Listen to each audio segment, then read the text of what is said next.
right. Welcome back, everyone. We hope you had a nice break. Maybe you had the chance to interact with a few other participants of this conference. We are now moving on to our next speaker, and this is going to be Dan Vacanti. I got to know Dan through a shared friend of ours, Marcus, who's also been a speaker at our conference, from the very first one, actually. And I was looking for a great Kanban trainer. And Marcus said, there's only one name. It's Dan.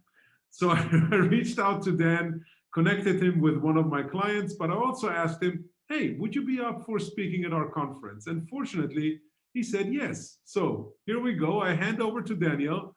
Thank you for joining us. Oh, by the way, one more thing before I hand over. I forgot it almost. Dan is going to ask a lot of questions to everyone here. And he asked me to give you the ability to basically unmute yourself and respond to his questions. So for this session, we will give you the ability to unmute. Handing over to Dan. Let's go. Okay, thank you very much for that introduction, Saurabh. If any of you don't know Marcus, please don't hold it against me that I'm actually friends with him. But thank you very much for the opportunity to be here. I was so excited for the invitation and just really glad for this talk. I would like to make this, as we just discussed, I would like to make this as interactive as possible. Hopefully a little bit interesting for you. So there will be some back and forth. I will be asking some questions. However, if during the talk, maybe you have a question that you'd like to ask, please just put that in the chat. And then from time to time, I'll pause and maybe we can have a discussion about questions, because I'd much rather answer your questions when they're relevant in the presentation rather than necessarily waiting until the end. I'll still try to reserve some time at the end so we can have a further conversation, but feel free to post stuff in chat. And then when I do ask questions, feel free to respond to me when I ask those questions. Okay, so I'm going to share my screen, and hopefully this is going to work. Can everybody see my screen? It's working. Okay, great. All right. I'd like to begin this particular presentation by making you a deal, and actually more specifically by playing a game called Let's Make a Deal. It's one of the worst kept secrets in America that all the best American game shows, television game shows, were created by Canadians. So the Let's Make a Deal is a game show, and I thought somebody told me once that you have a version of this in Germany and elsewhere throughout the world. But Let's Make a Deal, the American version of Let's Make a Deal, was created by a gentleman by the name of Monte Hall, Canadian guy. He kind of looks Canadian, doesn't he? Anyway, if you're ever in America and you ever see Let's Make a Deal, a picture of the audience looks something like this. And the reason that they look like this is because the way that the game show works is Monte Hall will walk the audience and he will randomly select people from the audience. And so what they do is, the audience members, they come dressed up in these crazy costumes because they want to catch Monte Hall's eye so they can be selected for these games. There's one game in particular that I want to speak about. And this is where I'm going to need your help. But let me explain the game just very quickly. So what Monte Hall would do is he would go and he'd randomly select an audience member. And once he had selected somebody, he will, Monte Hall will focus their attention on the stage. He'll say, hey, go look at the stage. And on the stage, there will be 3 closed doors. Behind one of the closed doors is a brand new car. Behind each of the other 2 closed doors is a goat. And the object of the game is very simple. If you choose the door that has the car, then you win the car. Somebody asked me once, well, if I choose the door that has the goat, do I get to keep the goat? We went and looked this up. It turns out you don't get to keep the goat. If you choose the car, you get the car. If you don't choose the car, you get nothing. You go home with nothing. So let me show you exactly what we're talking about here. So I'm going to stop sharing this screen, and I'm going to bring up, hopefully, if I can do this right, bring up this other screen, this one. So this is what it looks like. Can everybody see the Let's Make a Deal Yep. game screen now? Okay, great. All right. So what I'd like to do, I know a lot of you have probably seen this example before. So please, if you have seen this example, please don't shout anything out and ruin it for everyone else who has not seen it. So what I would like a volunteer from the audience, and again, I want to emphasize somebody who has never seen this game before ever. So if you haven't seen this game, would someone please volunteer to play this game with me? Do I have any brave people in the audience who would like to volunteer? And you can raise your hand. I can. All right. So we see Voranch. Yeah, I can. Okay, Voranch. All right. Thank you, Voranch. So am I saying? I hope I'm saying your name right, Voranch. Yeah. It's pronounced Vorant. C. Vorant. Yeah. Perfect. Right. That's okay. Voranch. Yeah. Okay. Sorry. So there, like I said, the game is hopefully simple. Hopefully you understand the rules of the game. Yeah. Which door has the brand new car? I would say door number 3. Door number 3. Okay, great. So Voranch has selected door number 3. What I'm going to do in just a second, probably the most dangerous words in the English language are watch this, right? But what I'm going to do is I'm going to select door number 3 because he has selected door number 3. When I do that, what you will see is either door number 1 or door number 2 is going to open, revealing where one of the goats is. All right, so here, let's try this. I click on door number 3, and there you can see door number 1 has opened, and it reveals where the goat is. Okay, so now this is where the let's make a deal part of let's make a deal comes in. Okay. Okay, I'm going to give you this one-time only option if you want to change your answer. So, given that you've selected door number 3, and I've shown you door number 1 has the goat, you have this one-time only option if you want to change your answer. What would you like to do? So I now have 50-50 chance. So I would let's say stay with the door number 3. Perfect. I'm so glad you said that, because what Warren was saying, I don't know if you heard it, is you could hear how he was thinking through what his options were. And the reason I like this example so much is because essentially what Monte Hall is asking us to do is he's asking us to make a forecast, right? But because we have closed doors, we have imperfect information here, there's uncertainty involved. You can see the second that uncertainty is involved, we have to start thinking probabilistically. So Vorent, if I can restate kind of what you said, when all 3 doors were closed, I felt like I have a 33% chance of being right. Well, now once I open one of the doors, now I have a 50% chance of being right. My odds really necessarily haven't improved that much, so I want to stick with where I am. Which is exactly, whenever there's uncertainty involved, that's exactly what you need to do. You need to start thinking probabilistically. That's the good news. The bad news is that humans are terrible. We are awful. I'm including myself in this. We are awful at thinking probabilistically. So Vorent, actually, if you can just hold on for just a second. Well, actually, several minutes. I'm going to come back to this a little bit later. If I give everyone the answer right now, then all of you will just go home, or you'll go on your coffee break or whatever, and you won't stay for the rest of the presentation. So I promise I'll come back to this in a few minutes. But I want to say some other things first before we come back. So if you please promise not to go anywhere, and I'll call you back. So let me go back to my presentation. Here we are. I guess there's one other question I need to ask before we get going, and that is, what does a 19th century Yorkshire cotton industrialist have to do with a Manhattan Project? Yeah, it's a mouthful. This is for extra credit, right? If anybody can answer this question, I'll come back again. I'll come back to this one later, but this one's for extra credit. All right. It's a bit cliched, but we're talking here about forecasting. Essentially, we're talking about how do we get better at forecasting. And so what is every day? Every day, there's a type of forecast that we encounter that we probably monitor with quite a bit of frequency, but it's the forecast that we're most comfortable with. What is a type of forecast that we consider probably every single day of our lives? Weather? Anyone? Weather, right? Weather forecasting, right? That's exactly right. And specifically, I want to talk about hurricane forecasting. I don't know if I mentioned this, but I live in South Florida.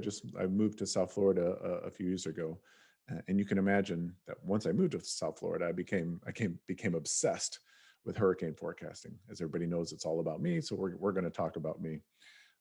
But the geography of the Earth is kind of interesting in this part of the world. Everybody knows in the Southern Atlantic is kind of renowned, I guess I should say, for its storm activity. And during the summer months, especially between June 1st and about November 1st, any storm that forms in this part of the world tends to track to the west and to the north according to the prevailing winds that are there. And as they track west and as they track north, the storms grow into much, much bigger, more powerful storms, which is essentially hurricanes.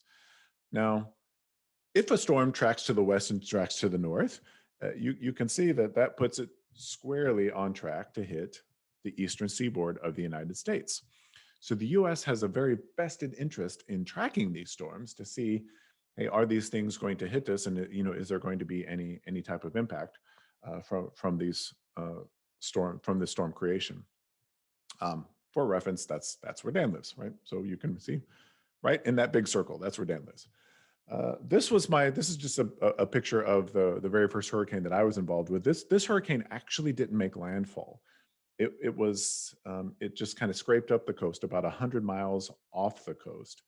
But yet you can see we still had strong enough winds to topple trees, topple fences, and things like that. I don't want to talk about this particular storm. I want to talk about another storm that formed on October 22nd, 2012. And this one formed in the Southern Caribbean.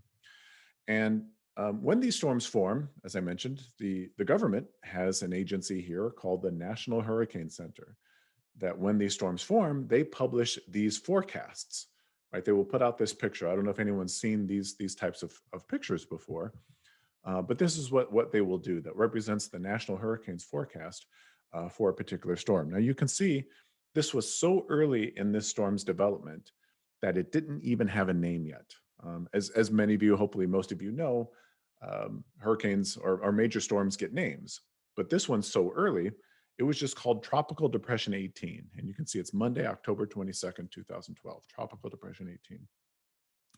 This particular storm grew to become the largest hurricane ever seen in the Atlantic. Now, when we say the largest, it's measured by diameter. So in terms of just raw mileage, it was the largest storm ever seen, ever recorded. Does anybody happen to know its name? If you had a guess, I don't know if you follow North American hurricane season or not, but does anybody know the name of this particular hurricane? Can anybody guess?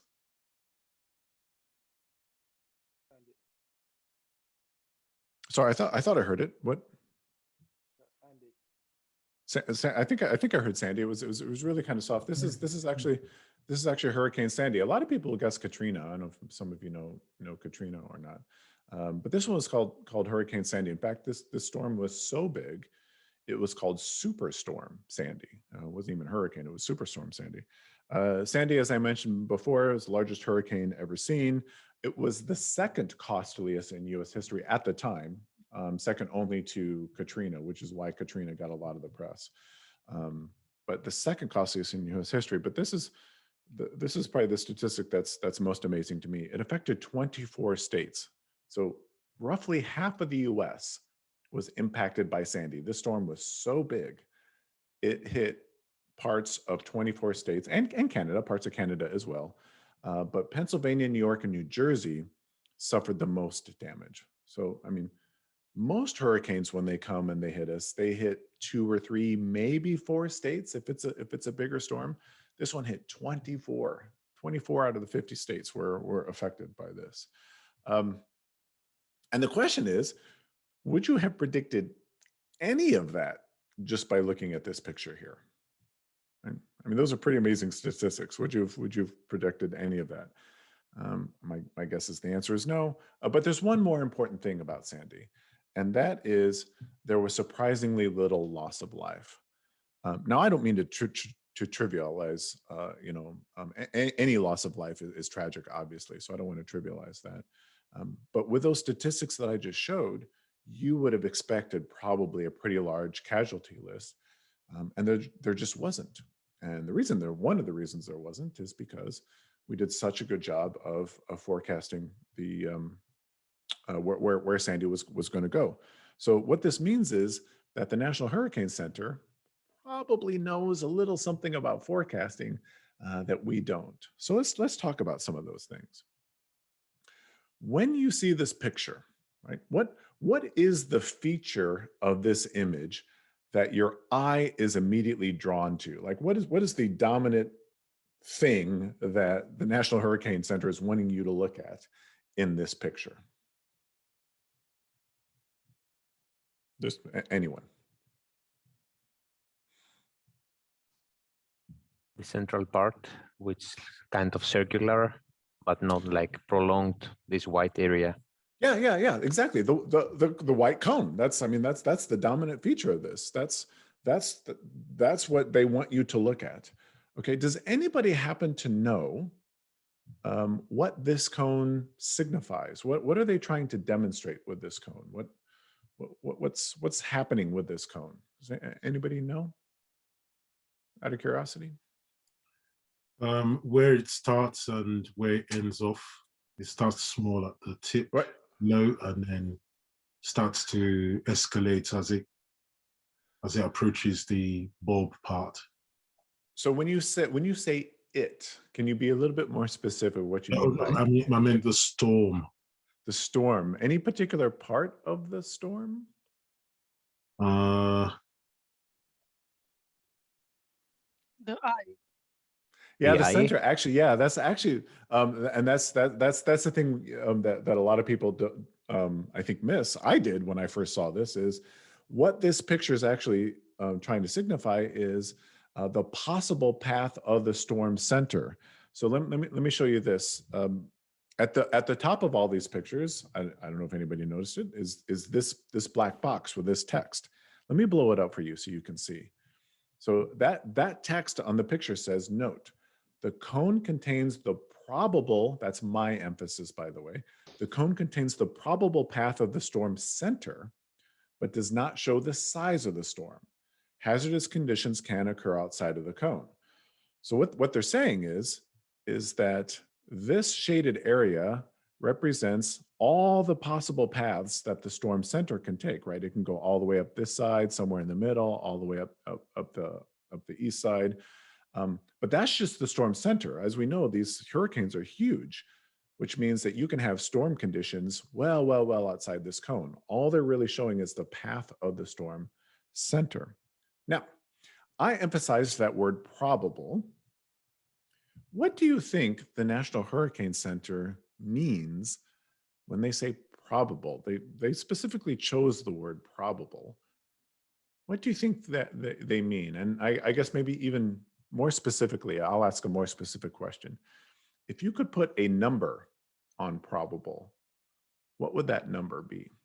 Like it can move anywhere, and like 50% chance it's there.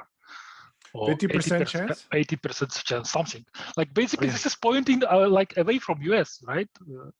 This cone. It is. Well, yeah, we'll get to that in a second. But I'm more curious about, like, if you read this, like, say you lived in South Florida like me, and you said, oh, this is the probable path, and you had to put a number to probable, what would you expect that number probable to mean? Over 80%. Over 80? Yeah, I think that's fair. Anyone else? I mean, I can tell you, I was on it, me personally, I was expecting over 90, right? I was like, when they say probable, because we are literally talking about life and death here. So I was expecting it to be fairly certain. Now, it turns out that the National Hurricane Center publishes guidelines about this picture. And when they say probable, what they really mean is there is a 60 to 70% chance that the center of the storm will be located within that cone. Just 60 to 70. I was kind of blown away. It turns out 60 to 70 is actually pretty good. 60 to 70, that seemed kind of low to me. And a lot of people might ask, well, 60 to 70, that's hardly useful. Why can't they give me 100%? Right? Why?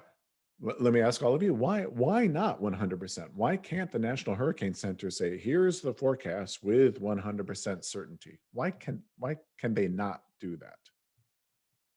How the model is precise?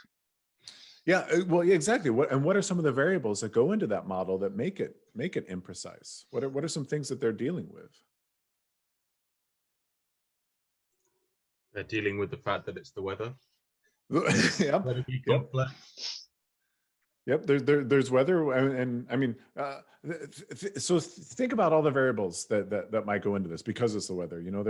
They have to consider wind speed, wind direction, water temperature, whether the storm interacts with land or not, whether there are other weather patterns in the area that might shift it, right? I mean, and those things are constantly changing, right? The complexity of these models is just kind of mind-boggling. So this kind of brings out about the first kind of principle that I want to talk about. Whenever we're dealing with forecasting, whenever we're talking about the future is always going to be full of uncertainty. So uncertainty is always going to be there. Therefore, you can't think deterministically. And what I mean by deterministically is you can't know with 100% certainty what is going to happen in the future. You can't. You just can't. If you think you can, you're in the wrong business. And I have several business ideas for you if you think you can know the future. But us mere mortals cannot know the future with 100% certainty. So therefore, you can't think deterministically. You have to take a probabilistic view of the world. Now, like I said, that becomes problematic because what does it even mean to think probabilistically? If I'm being totally honest, I still struggle with this concept. What does it mean to think probabilistically? And the best definition that I've come up with is this right here that I've discovered. I did not come up with this. I read it from somebody else. And that is thinking probabilistically means acknowledging that there is more than one possible future outcome. And each one of those possible future outcomes has a chance associated with that happening. So most of you probably know the National Hurricane Center understands this very well. And so that's what they do. They run several models to kind of understand what the uncertainty is. They'll run several models. And this is a picture of all of those, the sample paths of the hurricane storm for Sandy. When they ran their models, it's like, hey, these are all the possible outcomes. And you can see how they can derive a cone from these possible outcomes. Here's another example of that. These, by the way, these are called spaghetti models, if anybody's really interested in them. But whenever you see these are called spaghetti models. But it's essentially acknowledging that we don't know where the storm is going to go. There's all these possibilities. So based on all these possibilities, we can give you kind of a 60 to 70% chance understanding of where this storm might go. So that's number one. Number one thing that we need to consider is thinking probabilistically, not deterministically. But that's not it. We're not just going to stop there. The question is, do you think that this was, remember this, so this is Monday, October 22nd, 2012. Do you think this was the only forecast that the National Hurricane Center put out? Do you think they said, you know what, here you go. Here's the plan. We got the plan. Here's a forecast. Good luck, everybody. We'll see you next year. Is that what happened? They updated it? Exactly. Like, yes. continuously? Yes. Exactly right. That's exactly right. So this is a picture. This is exactly 24 hours later. I don't know if everybody can see down here in the bottom left part of the picture. We now have a name. It's called Tropical Storm Sandy. 24 hours later, Tuesday, October 23rd. This is their updated forecast.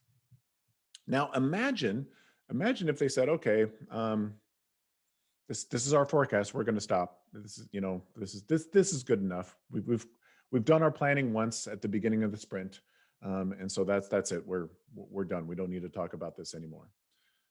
Imagine if they stopped here. How would you feel? Remember I said New Jersey, Pennsylvania, and New York. Remember I said they got hit the hardest. Let's say you lived in New York right now. How are you feeling about life when you see this picture?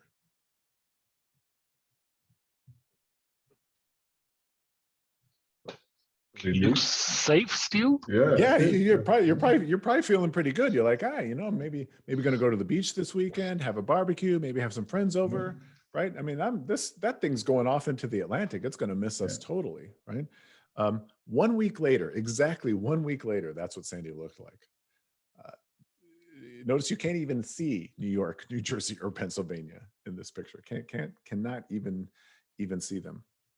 So this is kind of a second principle that I want to get across is, again, when there's uncertainty, and as you gain more information, because obviously as the storm progresses, the National Hurricane Center is gaining more information. They were constantly updating their forecasts when they got that new information.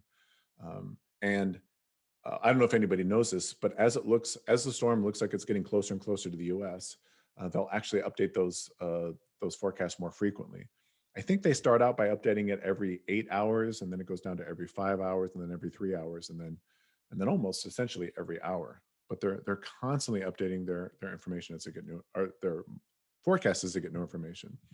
This next slide that I want to show you is probably my favorite slide in the whole presentation, because it'll show you that time lapse of all the forecasts that the National Hurricane Center put out for Sandy.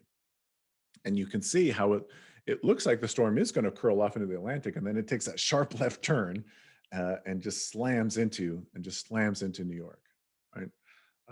But this is the idea of continuous forecasting. As you get more information, it's not only reasonable but probably warranted to update your forecasts when you get that new information. So that's kind of the second thing, continuous forecasting. The third thing that I want to talk about in this picture is notice the time frame. What do you see about like the time frame that the National Hurricane Center is considering in this forecast? How many days out into the future are they really forecasting? 4? Yeah, 3 or 4. Yeah, so somewhere around in there. Exactly right, 3 or 4. And so, what again? Well, 3 days, 4 days. Why not 3 weeks? Why not 4 weeks? Why not 3 months? Why not 4 months? What would this cone look like if I asked the National Hurricane Center for 100% certainty 4 weeks out, or even 4 months out? What would this cone look like, do you think? Planet? What's that? Sorry, I didn't hear. Whole planet? The whole planet, exactly right. It'd be All Earth. possible Yeah, directions. it'd be the whole globe. You're exactly right. It's like it would be. In other words, it would be so big as to be useless, right? I mean, it would just not communicate any information whatsoever. So, some basic principles, just to review, some basic principles of forecasting. And we'll talk about how this applies to your job here in a second. But when we are considering forecasting, you know, trying to make predictions about the future, number one, we need to think probabilistically and not deterministically. 100% just does not exist in our world. It just doesn't. So, you know, forget about that. It would make sense to update our forecasts as you get more information. That's called continuous forecasting. And then, generally speaking, it's better to favor shorter term forecasts than longer term ones. This is not to say that you can't put out a long-term forecast. Of course you can forecast for the long term, but you can't be upset when that thing is wrong, when that forecast is wrong, especially because you're updating it due to continuous forecast. By the way, this third principle, I would argue that's the whole reason that Scrum exists. Scrum as a framework exists is because if you think of Scrum as a reaction to waterfall, back in the days of waterfall, our planning horizons were 12 months, 18 months, 24 months, maybe even longer. And Scrum came along and said, hey, we're talking about complex systems here. And the best that we could ever possibly hope to forecast for would be 30 days out. And usually it's much, much less than 30 days. That's my own personal opinion. I'm not saying that's why they did it, but that's my own personal opinion. Before we transition into principles for our work, were there any questions in the chat that came up? Sorap, I don't know if you've noticed if there's No, people were just responding to the questions you asked. So okay. I didn't see any specific questions in the chat. Okay, I apologize. Yeah, if a lot of you are responding in chat, I'm not monitoring the chat, so I apologize for that. But feel free to speak up, if you want to. So let's talk about how we apply these principles to our work. Right? When we talk about forecasting, what is the most important from our customer's perspective? What is the most important forecasting question that we have to answer? That is to say, when our customers hand us a piece of work and we start working on it, what's the very first question our customers are going to ask us? When will it be done? When will it be done? That's what they're going to ask us, right? There's some bad news with this when will it be done question, as most of you probably know. Our customers are going to be looking for a very specific form of the answer. So when they say, when will it be done to us, they're asking in return, their expectation is that the answer take a very specific form. What is the form of the answer that they are looking for? A date. They're looking for a date or a number of days. This is going to be done by January 1st, this is going to be done in the next 30 days, right? That's the form of the answer that they're looking for. They're not looking for story points. They're not looking for velocity. We'll maybe talk about those in a second, although we probably won't. It's even worse than this when they're looking for a date or they're looking for a number of days. And this is my favorite example for this. Let's say it's December 1st. Let's say it's December 1st, and we tell our customers that this thing we're working on them will be done in 30 days. What is the customer's expectation of the date when that item will be finished? If it's December 1st, 30 days. New Year? So calendar days. Yeah. I mean, but I thought I heard before the new year. Yeah. I mean, December by the end of the year, right? December 30th, December 31st, certainly before January 1st. They are. I think, as someone just said too, they are thinking in terms of elapsed time. They're not sitting there thinking, well, they say 30 days, but the Christmas holidays are in there and nobody really works over Christmas. And, then we get into the New Year's holidays and nobody works over New Year's and a bunch of weekends in there. So when they say 30 days, they really mean middle to end of January. Your customers do not think that way. If we say 30 days to our customers are always thinking in terms of elapsed time.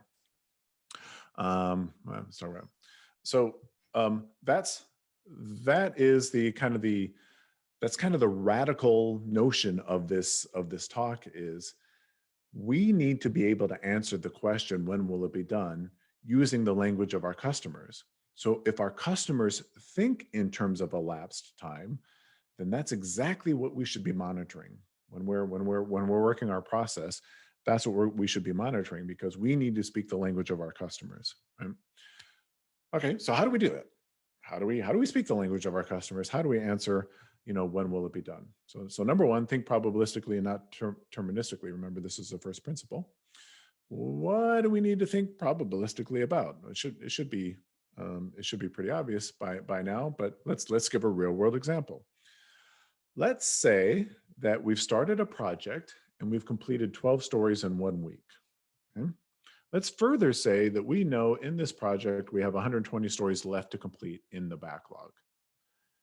Traditionally, how would you answer, when will the project be finished?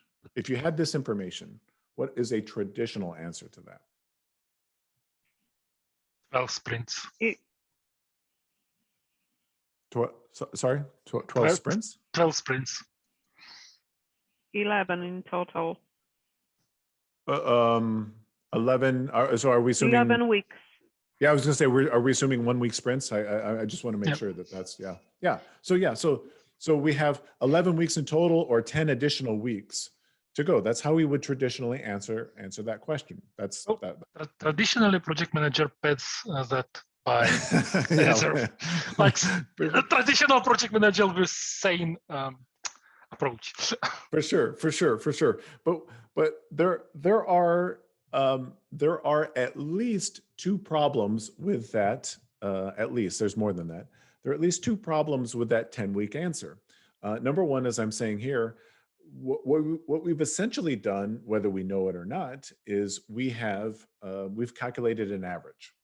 We're assuming that on average, every week is going to look like an average week, which is 12 stories per week.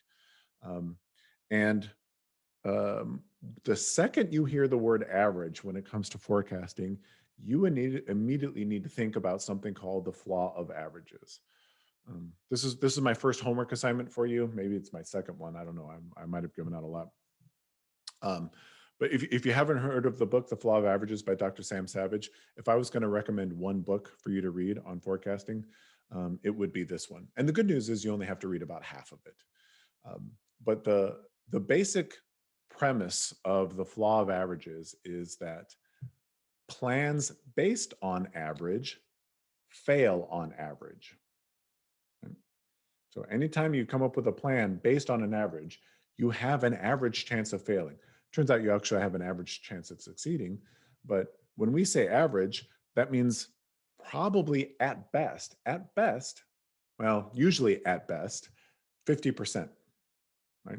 It could be a lot less than 50%. Average actually could be a lot less than 50%. Technically could be more than 50% too, but roughly we're looking at a 50% chance of succeeding. Our customers are almost certainly going to want more than a 50% chance of succeeding. The second problem with 10 weeks, like, so if my customer asks me, when will it be done? And I say 10 weeks, in their mind, in the customer's mind, what are they thinking about that 10-week number? What do they think? If all they hear is 10 weeks, what are they thinking?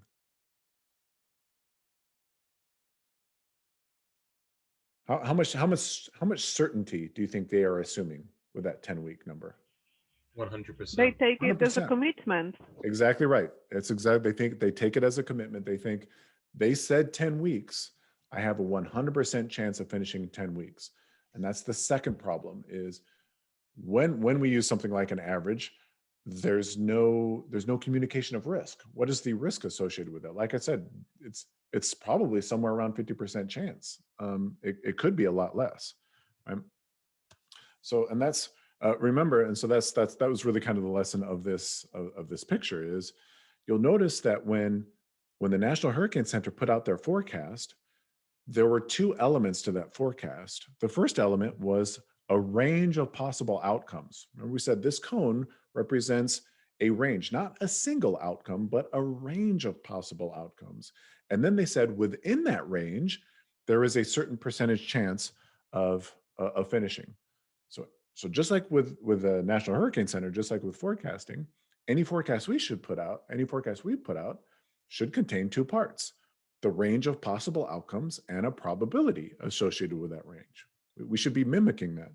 So now the question becomes, well, this is probably the question that you were thinking. Well, this is the next question to ask, right? What does a 19th century Yorkshire cotton industrialist have to do with the Manhattan Project?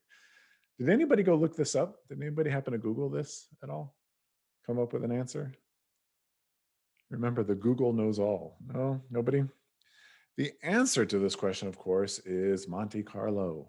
Monte Carlo, yes. Duh, of course, Monte Carlo. I don't know if I'll explain that or not, but we have a statistical method available to us.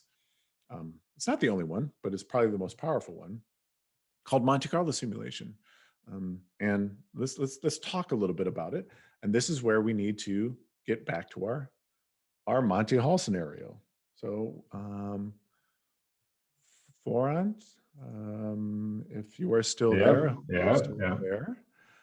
let's go back to this. Okay, so when last we left off, you chose door number 3, right? If I remember correctly, you chose door number 3. And then we selected door number 3, and I showed you, okay, look, there's a goat door number 1. Okay, so I lied to you before. I said you were only going to have one chance to change your answer. I'm gonna, because I'm a nice guy. If you want to, again, you don't have to, but if you want to, I'm going to give you an opportunity to change your answer again. What do you think? Do you want to stick with 3 or go with door number 2? I'll stick with door number 3. Stick with door number 3. I'm curious if people want to put in the chat window, what would you do if you were playing this yourself? Would you switch? Would you stay with door number 3? They all say door number 2. Or well, yeah, the people who say door number 2, I think have seen this. they know. So yeah, so I'm gonna here, but because you said door number 3, I'm gonna click on door number 3, and you actually win the car. Okay. That's the good news. That's the good news. The bad news is you got lucky. Yeah. You actually got lucky because what this website does is it tracks how people play this game. So when all the doors are closed, and let me go back to this. Actually, let me open up a new window so we can see this. When all of these doors are closed, what is one way that we could figure out what the best option is for this game? Or actually, maybe we should say, if we do this again, in this situation, what's one way that we could tell what's the best option, switch or not to switch? What's one way we could tell? Let me ask a simpler question. Let's say I have a coin, and I want to flip this coin, and I want to know what are my chances of it coming up heads? What are my chances of flipping this coin and it coming up heads? 50%. 50%. How do I know that? How do I know it's 50%? Assuming it's not rigged. Assuming it's not rigged, it's a fair coin. You're right. Exactly right. Let's assume it's a fair coin. How do I know 50%? How do I know that? There are 2 options, right? There are 2 options. Heads is one of those options. 1 divided by 2 is 50%. Let's say I'm American, which I am, and we all know Americans are terrible at math. And so let's say I'm really, really bad at math and I can't do 1 divided by 2. What's another way that I could figure out what are my chances of getting heads? Try 100 times. Yeah, just start flipping it over and over and over again and tracking the results and see how many times does it come up heads versus how many times does it not come up heads. Turns out we still need math there, and actually the math's a little bit harder, but that's it. I think I have more props here. Yeah, here we go. What about rolling 2 dice? 2 fair, 6. These are fair 6-sided die. What if I were to roll these and it come up as? What are my chances of that rolling them and it coming up 7? Does anybody know? Well, let's say if I don't know, what's one way that I could figure it out? Just like with the coin example. Just roll the die. Just roll them over and over and over again, hundreds, thousands, tens of thousands of times, and track how many times it comes up 7. In both of those situations and on this website, because that's exactly what this website is doing, that's essentially what a Monte Carlo simulation is, right? Is just trying an experiment over and over and over again, tracking the results, and then mapping probabilities or calculating probabilities for certain outcomes. Now, it turns out this is one of the problems with probability is just because, believe it or not, some of you may know this or not, but it's a better strategy to switch. When you're given the option in this game, it's a better strategy to switch. But that doesn't mean that every time you switch, you're going to win. And that also doesn't mean that every time you don't switch, you're going to lose, as we just saw.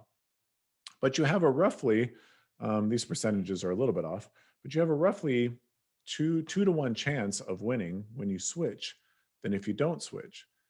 Now, again, whether you understand the math, if you're American, you probably don't understand this math, but whether you understand this math or not is not the point. The point is we have a method available to us called Monte Carlo simulation, where we can just try it and track it. And so whether you understand the math is not the issue. It's like, what is the data telling us? And the data telling us here is telling us very clearly it's a much better strategy to switch than not to switch. Now, I wish I had a lot more time to go into, what Monte Carlo is and the mechanics of Monte Carlo and things like that. Unfortunately, I don't. Maybe I get invited back some other time if anybody's interested, and we can do that discussion. But I just want to finish up this this talk right now, based on these things. Okay, so what we can do is, I'll just go over this at very quickly at a very, very high level.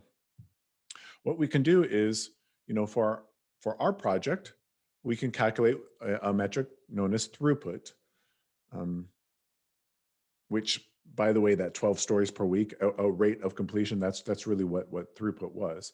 So we can calculate throughput, and based on that throughput, based on historical throughput, we can say, okay, this is how our project has been going. We can feed it into a Monte Carlo simulation. Monte Carlo simulation will spit out, okay, based on that historical throughput, we have an X% chance of finishing, within the state range, or on or before this state, or whatever. So that's at a very, very high level. Remember principle number 2, update your forecast as you get more information. This is that idea of continuous forecasting.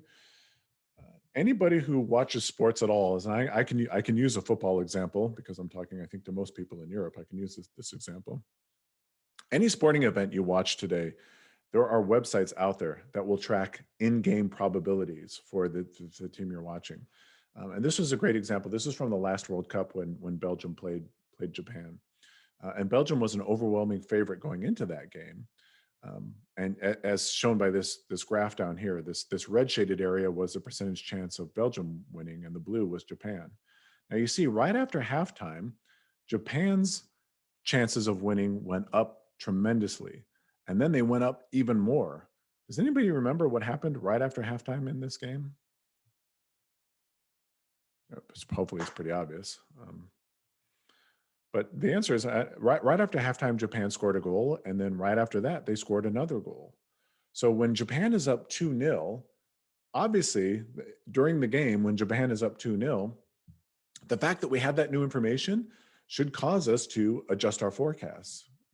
Japan being up 2-0, after about 60 minutes, they now have a much, much higher chance of winning that game than when they hadn't scored any goals. But then you'll see later, so their probability increases, then it drops dramatically.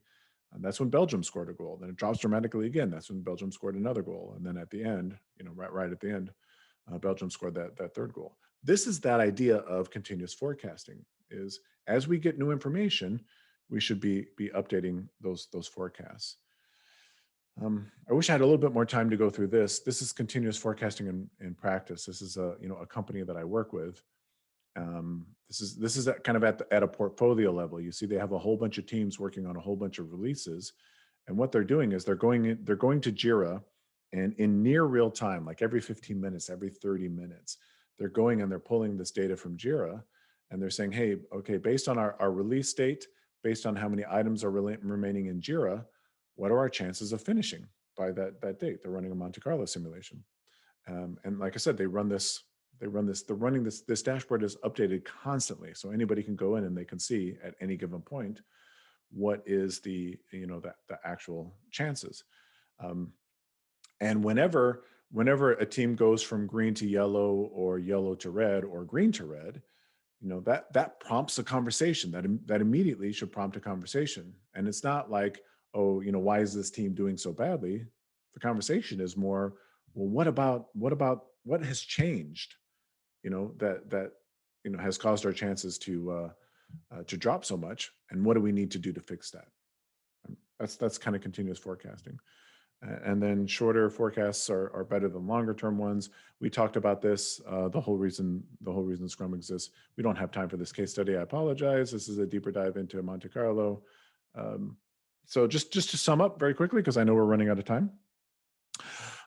If you track nothing else, if you want to get into this forecasting game, if you track nothing else, track the date that an item starts and the date that an item finishes. Remember, our customers think in terms of elapsed time. So that's exactly what we should be tracking, from the customer's perspective, from elapsed time. How long does it take for things to get done? Once we have that elapsed time data, we can calculate something called throughput. We can take that throughput and feed it into something like Monte Carlo simulation to understand what are all of our possible outcomes.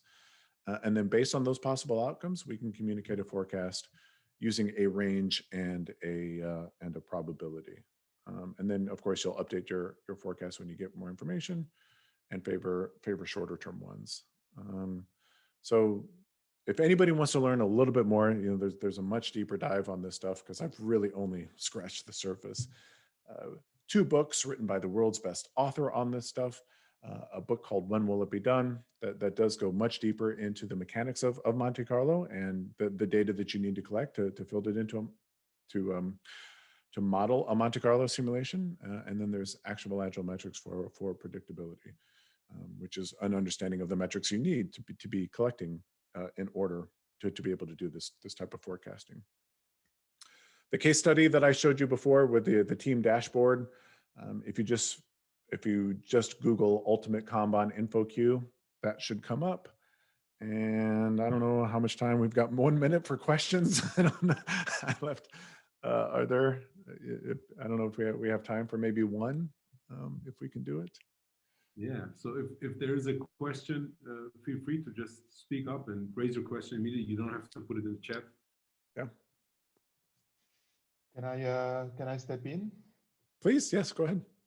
Yeah, basically I got just take consideration the time as well to be very precise. We are working in a model that we used to call it Scrum Bun. So basically we try to evaluate and to adapt our sprints as we adjust the forecast, as you just said. But take consideration that Kanban model just by itself is a super powerful model, but the Scrum model is it is the same as well, depending on the team needs. Mm-hmm. But from your presentation from your models, seems that everything, or by say everything that we are doing in Scrum and predicting everything that we're going to deliver in the next 1 week, 2 weeks, 4 weeks, the sprint duration, we're going to be wrong, and we increase the odds of failing. So seems that I feel after this presentation that no one should ever fix sprints and adapt to a Kanban model. Yes and no. I think more what I'm saying is when you're doing sprint planning, it shouldn't be about exactly how many PBIs we think we can get done in the sprint, but you can imagine how in sprint planning, you could run a Monte Carlo simulation and say, oh, we have an 85% chance of getting 6 PBIs or more done. We have a 70% chance of getting 9 PBIs or more done. We could run that Monte Carlo simulation to give us roughly an idea of how many PBIs we can get done. And then in collaboration with the product owner, that essentially gives the product owner a budget for within this sprint. This is what I can expect. Now, what I would not do personally, this is just Dan talking, I personally would not say, okay, these are exactly the 9 things that I'm going to get done, right? Rather, it'd be like, and this is what the Scrum Guide even says to do. Rather, it's like, okay, given the fact that we know that we can probably get 9 or more done, what are the first couple that we can start on, and let's work on those and let's get those done, and let's pull new ones in. This is the continuous forecasting part. Let's pull new ones in based on what we learned by working on those first few. So we reduce the velocity and then we increase it as long as we're going. Yeah, and it might turn out we might not even reduce velocity. Maybe velocity stays the same. Initially, it is possible that velocity could stay the same, but then hopefully we're increasing it over time. Yeah, exactly. And to add to that, maybe like tools like a burn down chart help you to create transparency throughout the sprint of whether you are on track or not on track, and those should be triggering conversations, not necessarily resulting in the team like, oh, why are you doing so bad, right? Yeah, exactly. So I have a question, Dan. Okay. If we have time, yeah. Okay. Who's going to give Vorans the car? Tell Marcus he needs to give out the car. Okay. It has to be a Corvette or something. I don't know what it was in the picture. It has to be that. All right. Can I just say thank you so much for the opportunity to be here and for allowing me to speak to you. I hope I had a lot of fun. I hope you enjoyed it. Yes. Maybe get invited back to talk a little bit more about Monte Carlo. But thank you everyone for joining. Thank you for the invitation. Thank you.